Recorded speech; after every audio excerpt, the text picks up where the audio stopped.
Halo, perkenalkan, nama saya Nadia Safira, NIM 1908 1030 1149 dari mata kuliah Akuntansi Biaya kelas E Universitas Jember. Saya di sini akan menjelaskan bagaimana saja pengaruh COVID-19 terhadap usaha kecil menengah, terkhusus dalam bidang biaya bahan. Narasumber yang saya wawancari di sini adalah ibu saya sendiri, selaku pemilik usaha dari UMKM yang bergerak di bidang kuliner. Usaha milik ibu saya ini merupakan usaha kuliner yang menjual nasi campur dan menerima catering atau pesanan, dan lebih dikenal dengan nama nasi campur dan catering Bu Heni. Lokasi usaha kami sendiri berada di area pusat kota Sidoarjo. Seperti yang kita tahu, pandemi COVID-19 yang berasal dari coronavirus jenis baru ini menyebabkan ruang gerak masyarakat menjadi sangat terbatas, baik itu dalam kegiatan sehari-hari seperti pendidikan, maupun juga dalam kegiatan ekonomi atau perdagangan. Minimalnya aktivitas masyarakat dalam kegiatan perdagangan rupanya berimbas besar pada harga pangan pokok yang beberapa diantaranya melonjak cukup signifikan. Contohnya adalah komponen lauk pauk seperti ayam, ikan, ataupun daging. Sebagai sebuah bisnis yang bergerak dalam bidang kuliner, tentu usaha nasi campur milik ibu saya turut terdampak oleh karena harga bahan pangan yang melambung tinggi. Oleh karena itu, saat ini saya akan membahas pengaruh seperti apa saja yang ditimbulkan oleh COVID-19 terhadap harga pangan pokok. Nah, harga bahan pangan pokok ini tentu sangat berimbas kepada usaha nasi campur dan catering Bu Heni, dikarenakan bahan baku utama produk nasi campur ini bergantung pada bahan pangan sehari-hari. Sebelum itu, saya akan mengulas sedikit tentang biaya bahan terlebih dahulu.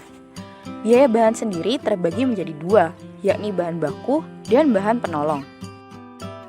Bahan baku merupakan bahan yang menjadi bagian produk jadi dan dapat diidentifikasi ke produk jadi.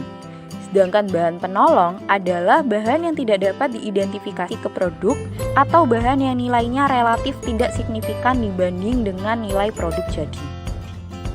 Dalam materi biaya bahan yang telah dipelajari di mata kuliah akuntansi biaya, terdapat bagian di mana biaya bahan ini ditentukan nilainya. Untuk metode menentukannya sendiri berdasarkan teori, biaya bahan ini didasarkan pada metode identifikasi khusus, rata-rata, FIFO, ataupun metode LIFO. Ini dikarenakan bahan baku yang digunakan oleh ibu saya selalu diolah secara segera sehingga tidak menginap begitu lama dalam kulkas. Maka dari itu, saya menyimpulkan bahwa metode yang digunakan oleh ibu saya mungkin adalah metode first in, first out.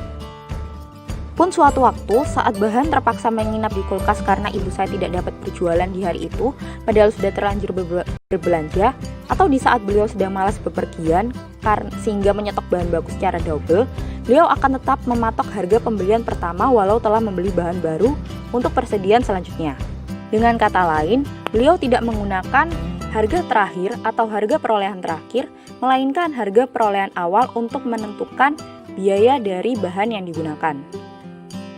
Dari metode tersebut, tentu berkaitan sekali dengan dampak COVID-19 sekarang ini yang menyebabkan harga bahan pangan melambung tinggi. Ibu saya tidak dapat menggunakan rata tertimbang karena stoknya yang selalu baru, dan karena itu pula, apabila harga bahan pangan yang didapat sedang tinggi, maka akan langsung berpengaruh dengan keuntungan yang hendak didapatkan. Sebagai contoh, harga ayam 1 kg sebelum COVID-19 berkisar antara 28.000 atau paling tinggi 36.000 di pasaran.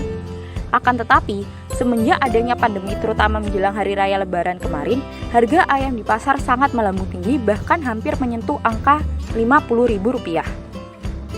Sekarang ini, meski tidak lebih dari Rp40.000, harga ayam masih bertahan di angka berkisar Rp38.000, dan tentu saja itu memengaruhi perhitungan biaya bahan untuk setiap kemasan nasi campur, yang mana paling banyak diminati produk lauknya adalah olahan ayam. Di lain sisi, ibu saya melihat target pasar di lokasi kami berdagang, sangat tidak mungkin rasanya untuk menaikkan harga jual dari nasi campur itu sendiri. Beruntungnya, bahan pelengkap lain seperti mie, sayur, tahu, bahkan beras untuk diolah menjadi nasi sebagai komponen utama tidak ikut mengalami kenaikan yang begitu signifikan. Sehingga, keuntungan masih dapat diperoleh meskipun menjadi sangat mepet dan sedikit. Bahkan, karena peninjauan lokasi usaha yang menyebabkan tidak dapat naiknya harga jual barang meskipun harga bahan baku sedang melonjak, ibu saya mengambil jalan tengah dengan memperbanyak ukuran ayam potongnya atau dipotong menjadi sedikit lebih kecil dibanding biasanya. Hal ini terpaksa dilakukan agar harga pokok penjualan atau HPP dari produk nasi campur tidak menjadi semakin lebih besar. Kenaikan serupa juga terjadi di pembelian cabai rawit merah yang juga menjadi komponen pelengkap dalam masakan ibu saya. Meski kebutuhannya tidak sebanyak kuantiti lauk, tetapi harga cabai yang melambung tinggi juga turut memengaruhi perhitungan keseluruhan dari biaya bahan nasi campur dan catering Bu Heni. Nah, hal yang saya jelaskan tadi dapat dikatakan sebagai komponen biaya bahan baku. Sedangkan untuk biaya bahan penolong seperti gas, LPG, atau yang lain tidak terlalu terdampak akibat dengan adanya pandemi COVID-19 ini. Melalui penjelasan saya tadi, dapat disimpulkan bahwasanya pengaruh COVID-19 terhadap biaya bahan dalam usaha nasi campur dan catering Bu Heni adalah harga perolehan biaya bahan baku menjadi sangat melambung tinggi sehingga memengaruhi harga pokok penjualan atau HPP dari produk yang dijual. Pengaruh jangka luasnya adalah dengan harga jual produk yang dalam sementara waktu tidak dapat mengalami kenaikan, maka risiko yang harus ditanggung adalah jumlah keuntungan yang didapat tentu lebih kecil atau lebih sedikit dibanding sebelum-sebelumnya atau sebelum masa pandemi. Selain itu, dengan adanya pandemi COVID-19 ini menyebabkan penurunan jumlah daya beli masyarakat. Bukan hanya terhadap usaha ibu saya, melainkan seluruh rekannya pun merasakan hal yang serupa. Daya beli masyarakat menurun, pun jumlah pesanan catering yang juga menurun dari sebelum-sebelumnya. Melalui penjelasan saya ini, saya sendiri telah menyarankan kepada ibu saya untuk mencatat harga setiap barang perolehan dan lebih memilih metode yang hendak digunakan agar laju keuangan dari usaha dapat terstruktur dengan jelas.